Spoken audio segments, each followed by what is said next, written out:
unity. I know, as I said yesterday, that there are already efforts to move Africa in the direction of unity at the economic front, but the suspicions in Africa are too great. The African politician is perhaps, with due respect to them, Africa's curse.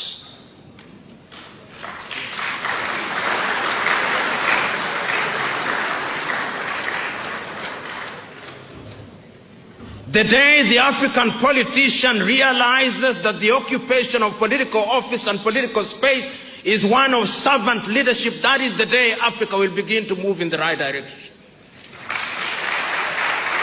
The day the African politician realizes that the occupation of public space and public office is an honor and a privilege, that is the day Africa begins to move in the right direction.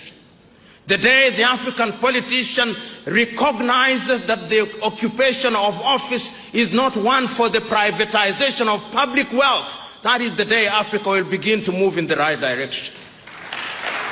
The day the African politician recognizes that they do not have the monopoly of wisdom, that is the day that Africa will begin to move in the right direction. The day the African politician realizes that longevity in office is not the solution to African problems, that is the day Africa begins to realize the potential. The day that the African politician begins to remember that the electoral vote is a charge for them to deliver on health, on agriculture and education, that is the day Africa will begin to know her place in the world. The day the African politician is liberated from the chains of greed, that is the day that Africa will realize the potential.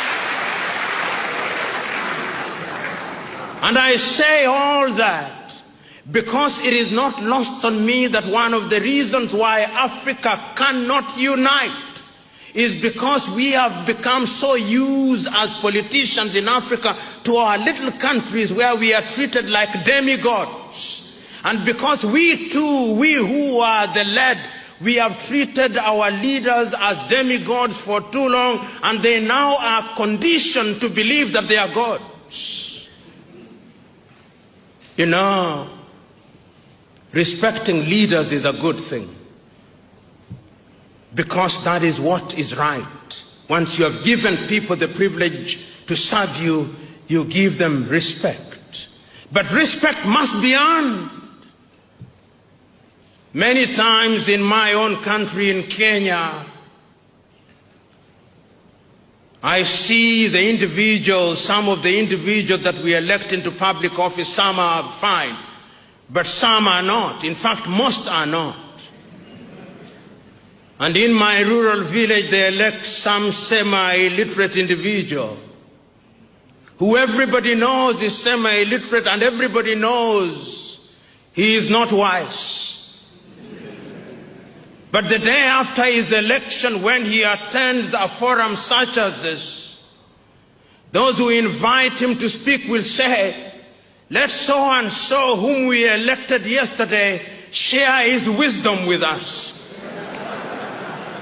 And I want to assure you that there is no magic in the ballot box. If you are a dunderhead, the mere fact that you have been elected does not convert you into anything.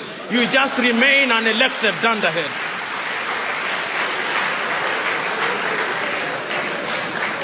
And Africa has no shortage of dunderheads who are leading her in the wrong direction. The direction of disunity.